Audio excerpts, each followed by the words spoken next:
so if you are realizing that my lips are not matching with what I'm saying, it's because my mic was off, and so I'm voicing over, what I was saying earlier. So let's see if I can recreate it.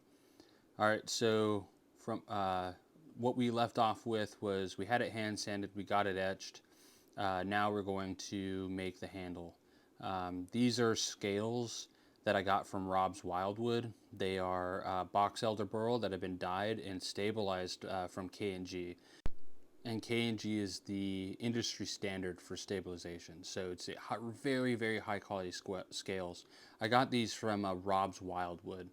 I'm a brand ambassador for Rob's Wildwood, and there's a reason for that, and that's because his wood is the best that I've used, and it's because he sends his stuff to be professionally dyed and professionally stabilized. And so if you're asking yourself, like, what is stabilized wood?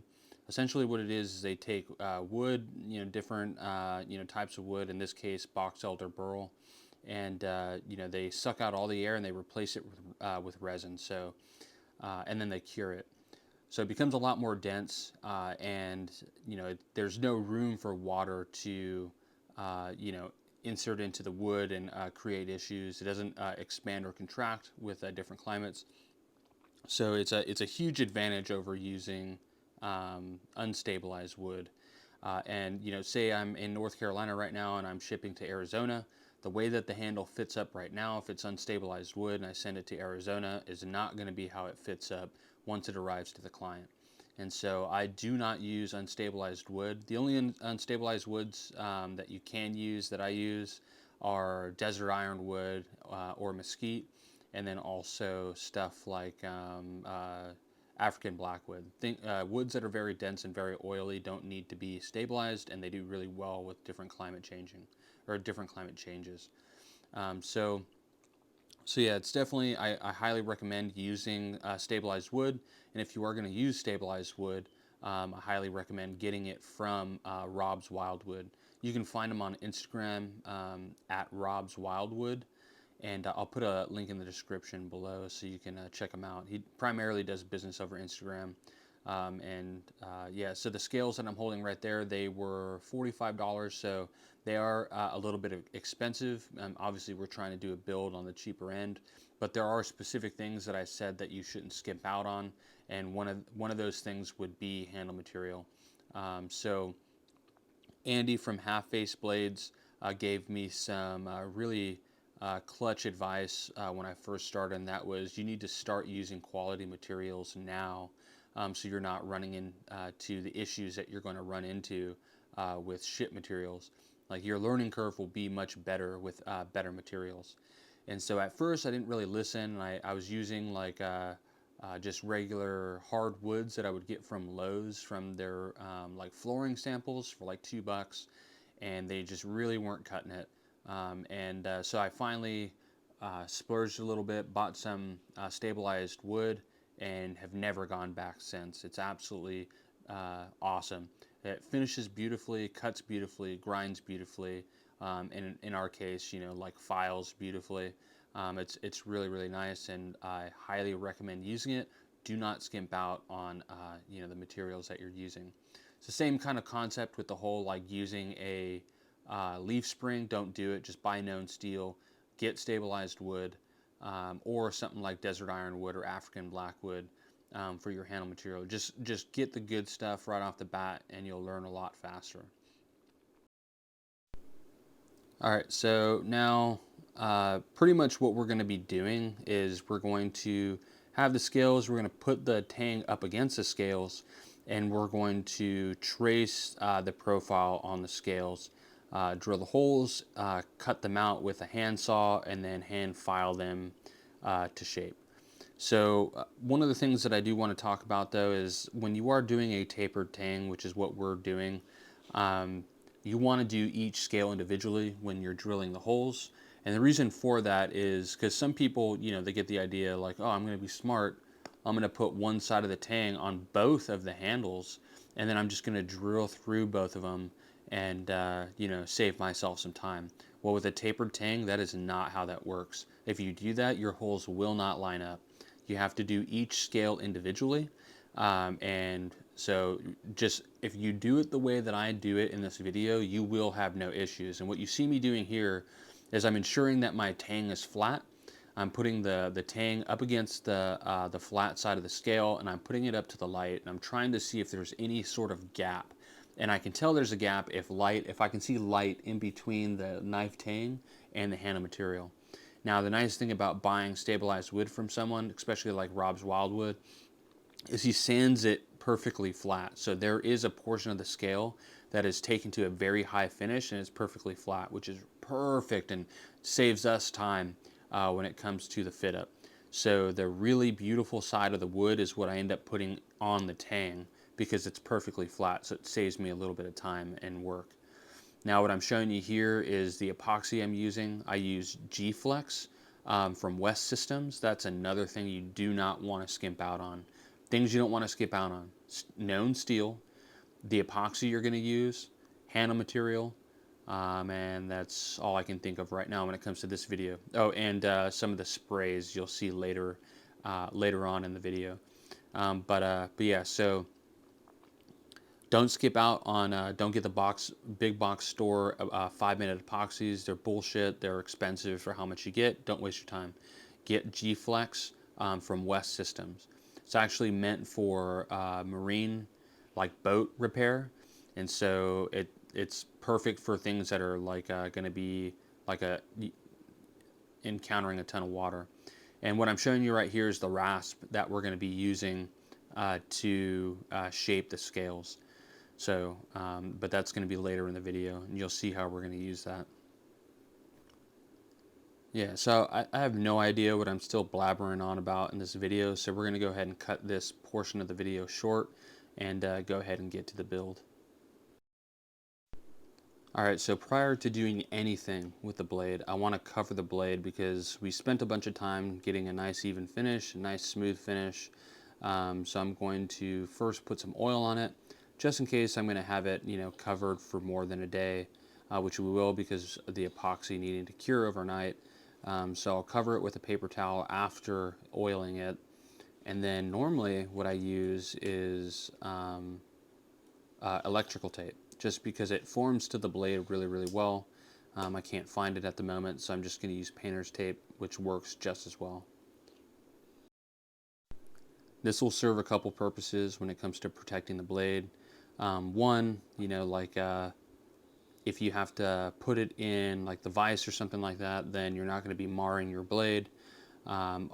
Anytime I put it in the vise, even though I have like the paper towels and stuff on it, I'll typically put leather in the vise just to ensure that I don't unknowingly scratch the blade, because I've done it before and it sucks after you get the entire handle done. You take off that paper towel and holy crap, I need to refinish the blade. So the blade is covered. Now I'm just moving the tape out of the way so I can see exactly where the scales are, and then we're gonna go ahead and draw, or scribe the profile of the scales into the wood. All right, I just wanted to take a moment to actually show you up close how this wood looks. Absolutely amazing burl, nice, perfectly stabilized. This is gonna look awesome. The reason why I'm also showing you this up close is you have to kind of have somewhat of a game plan of how you want to, orient the scales onto your knife. So right here I was pointing at where that burl is. I want to have as much burl on the knife as I can. So I'm going to position it that way. So I'm going to have exactly as you see here. I'm going to have the front of the knife with most of the burl. One of the things you want to take into consideration is ensuring that you actually have all of the portion of the tang on the wood that you intend to cover it. And you might be like, well, yeah, okay, no shit, dude. The thing is I've done it before, especially with doing something like filming. It's super easy to, overlook something just because you're moving quickly. So there's that portion up there that you don't want to miss that's off of the wood right now. So I'm just moving that some of that tape out of the way so I can just ensure I get a nice good flat fit up. And I'm just going to make sure the tang is completely covered by the scale of the wood. And also, when you're designing your knife too, when you're forging it, you want to try and forge it to the dimensions of wood that you already have, so you're not like jumping through hoops to try to make that fit. All right, so now the entire tang is covered. I'm going to use my metal scribe, and I'm going to use the metal scribe to go ahead and draw around the tang itself. And the reason why I like using a metal scribe is, and I've said this in a previous video, especially with darker colors or darker colored woods or materials, which is typically what I use, the nice bright scratch that this metal scribe puts in really stands out, and it's super hard to lose. Whereas a darker pen or even a lighter pen sometimes wears off. Also because the I don't know, the surface area of the point, or the point itself, right, in the metal scribe is extremely skinny. So I'm getting a very, very accurate profile off of the knife right now, vice having a thick ass pen and not knowing exactly where it is that I need to file to.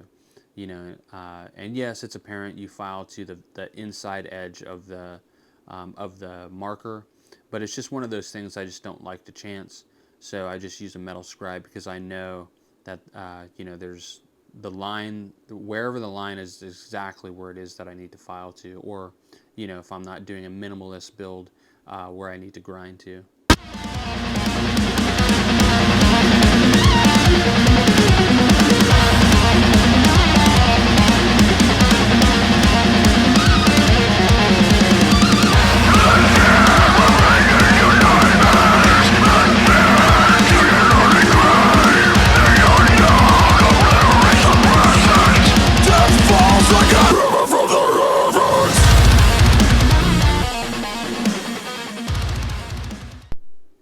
Alright, now what I'm going to do is I'm going to go ahead and clamp the scale to the tang itself.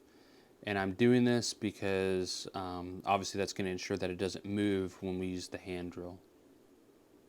Alright, so this is pretty easy. Just chuck it up in the vise and drill all 5 holes. And then we're going to do the same exact thing for the other scale. Alright, so all 5 holes are drilled on both scales, and both scales have the profile of the handle scribed onto them, so now it's time to use that handsaw and cut it out.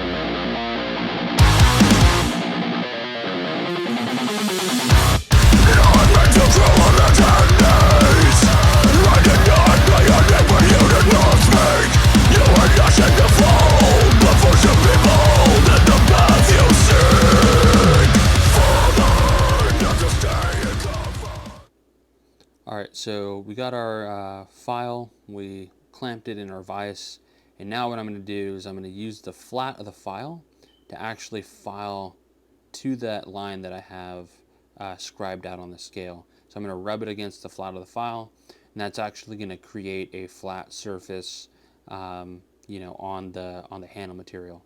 And I can really dig into it. This is a very aggressive file, so this shouldn't take too long. But yeah, so let's start filing and take it to that line that we scribed.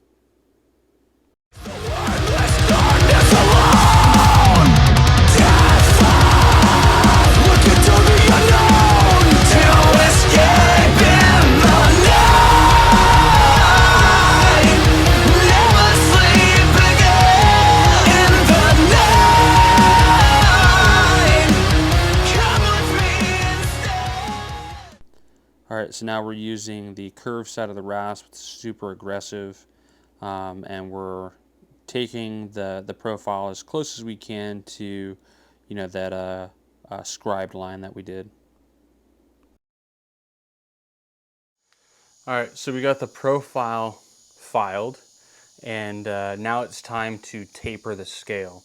And it'll make sense why we're doing this once we start sculpting. This is going to set up the scale to be very comfortable and very aesthetic. So what I'm going to do is, where to go? I'm going to use this right here, and you can do this also with the pen. This just happens to be closest to me. But I'm going to pick a thickness, right? Oh, and one thing you want to remember is that the super clean and detailed side of the wood, that's the inside of the wood. You don't want to do this the opposite way or it's going to fuck you. So I pick a thickness, draw a line. Not sure if you can see that, but I drew, it's probably about a little over 1/8 of an inch thick of material I'm going to keep. And then I'm going to do a 45-degree angle shelf right here. And what I'm going to do is I'm going to go on the file and I'm going to run along the file in the vise again until I have that little ramp. Now that ramp is probably only going to extend out to this little hole right here.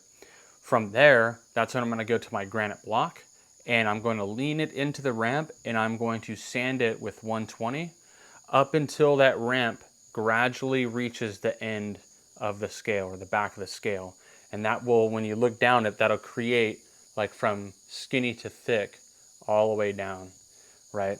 So normally this takes like it's probably like 30 seconds on the grinder, but this is probably going to take us a little bit of time. So let's get to it.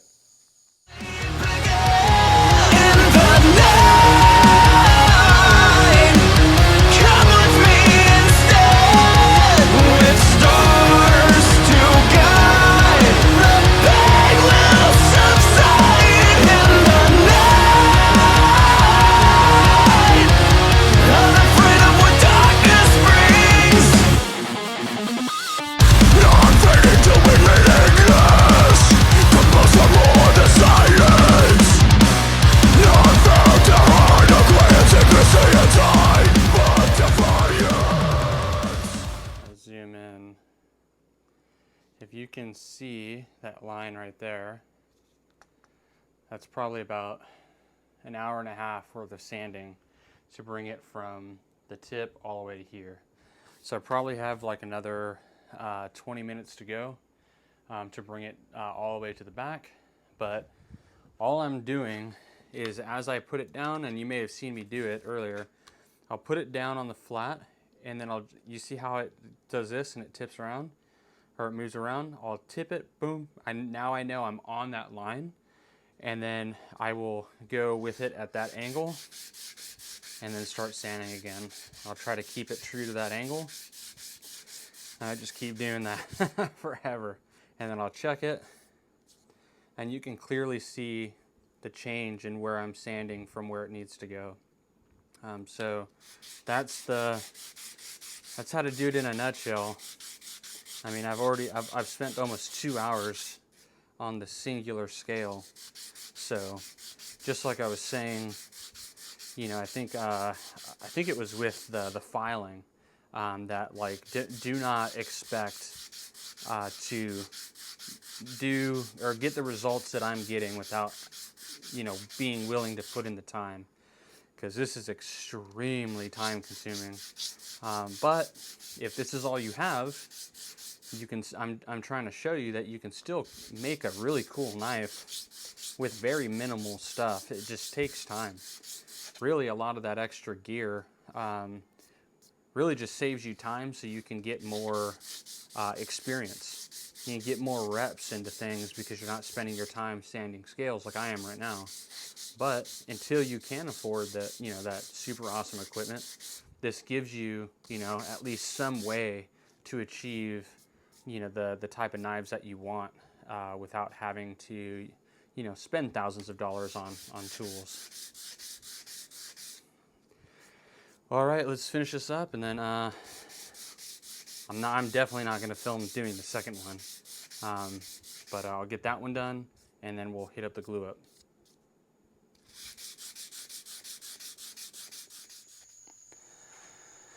All right, so that was something. I'll probably never do that again, so hopefully no one asked for any more detail than that, but that was fucking horrible. Not sure. I mean, it'll be worth it in the end, but wow, that took a very long time.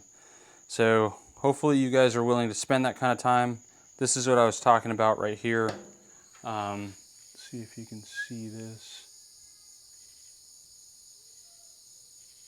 So it goes from thin to thick all the way to the back.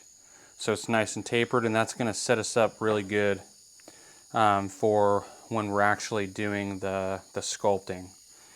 All right, so what you're gonna need, and this is also, the stuff with the glue up you don't wanna skimp on. So, you know, goof off, the G-Systems, Gflex, resin epoxy, and you don't need this, but I like to use this, but I get Alumilite black dye, and that just makes the epoxy black. The nice thing about that is, especially when you're doing something like this with like us like filing and not grinding the tang, there are probably some imperfections in there that would just, at least at my level, I'm not there as far as getting it perfect. So there may be like some tiny little gaps, and when you color it black and then you have a dark colored handle like this, or a black tang, it blends in really well.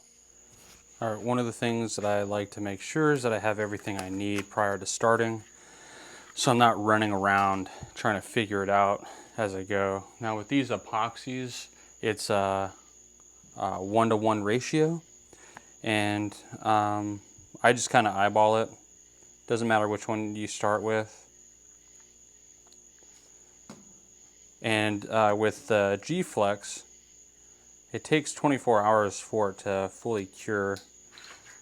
So you don't have to like rush. That's another thing that I like, is you don't have to rush like you do with some of those 5-minute epoxies to get everything to fit. Because you know, I've encountered issues sometimes during the glue up where I was like, you know, in the past freaking out when I was using 5-minute epoxies, and you know, it would ruin the glue up, and I'd end up ruining materials trying to fix it. Whereas now I don't have to worry about that at all. I just can take my time, ensure that I have everything the way that I want it to. So for instance, just making sure that I know that these really nice pieces are the insides, that's what's going to be touching the tang.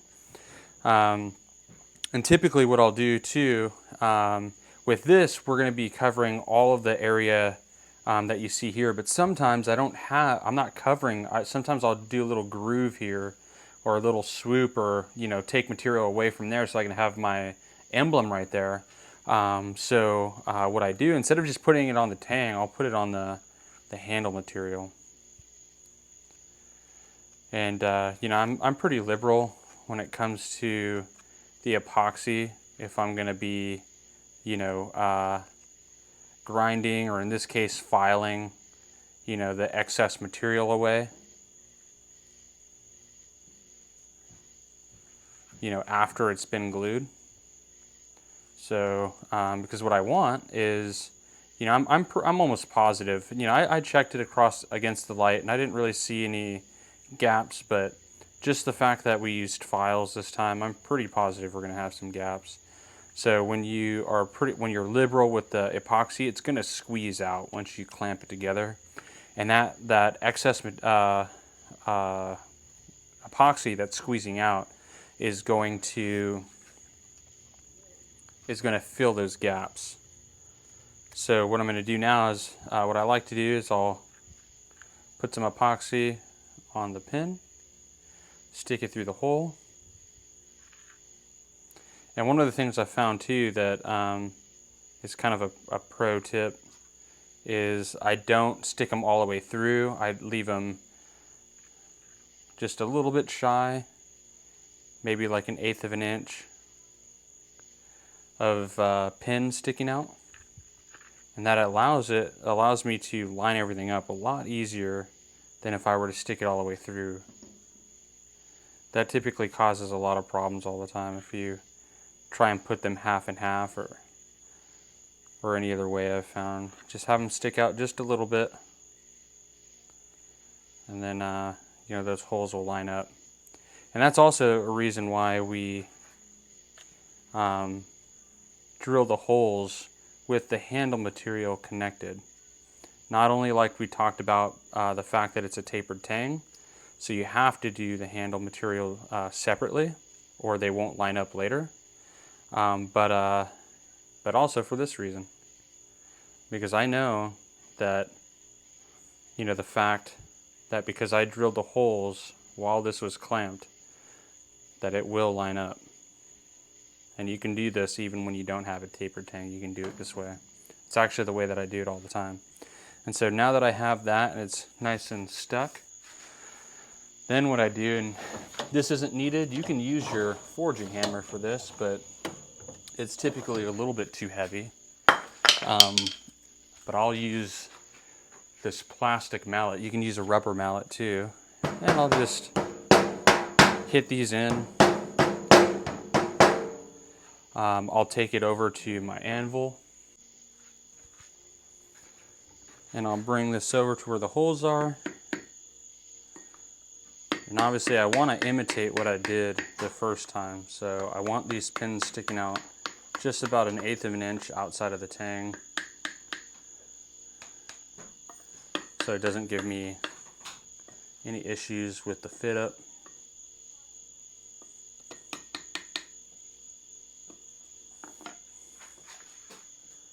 So you can see right there.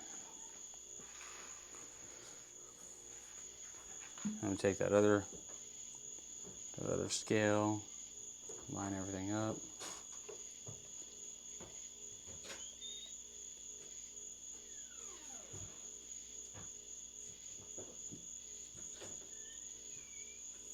And see, this is what I'm talking about right here. It's giving me a little bit of trouble.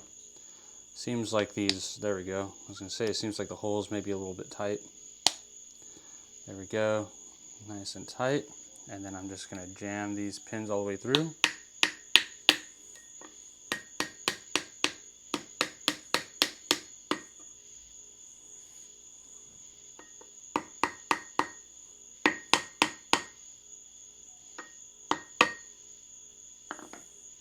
Alright, and I'm just making sure, obviously, the pins are going all the way through. There we go, we're good. Except for that one, let's see. Alright, sweet. With micarta pins, you just want to make sure that they're going all the way through on both sides, because sometimes, you know, if you did the fit up wrong or something weird, you know, they may crack in the center and fall out and you won't even realize it because you think you're good, you clamp it all together, and then, you know, you're sculpting the handle and all of a sudden you're like short some pin material and like you don't know what happened. So sweet. So now we're going to, you can see that gap right in here. Now we got to clamp it all up. All right, now it's time to clamp it. And I use 3 clamps, and you don't need to go super tight.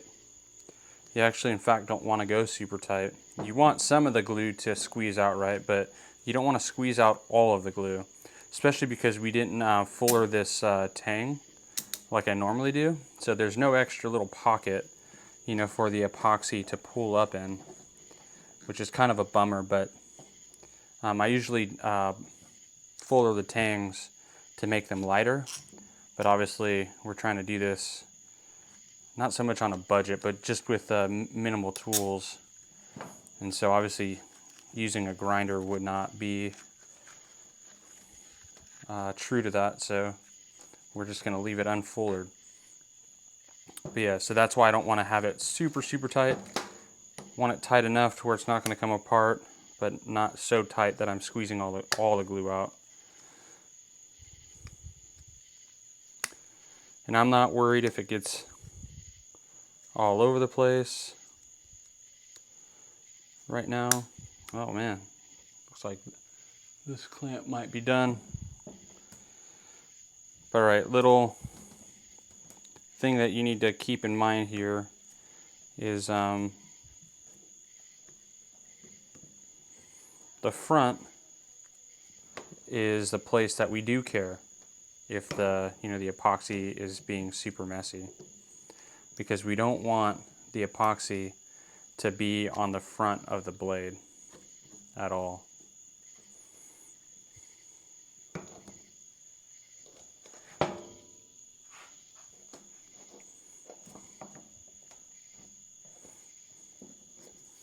Now what I'm doing, the reason why I'm messing around with this so much is trying to make it so that the clamp isn't touching, or isn't getting in the way, so I can get into this little cavity right here. And I'm just going to use this. Typically I'll use Q-tips, but just like a previous video, I don't have them with me. I'm using that goof off spray.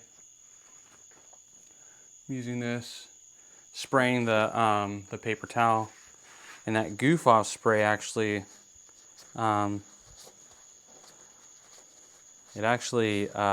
you know, it counteracts a lot of the adhesive properties of the epoxy.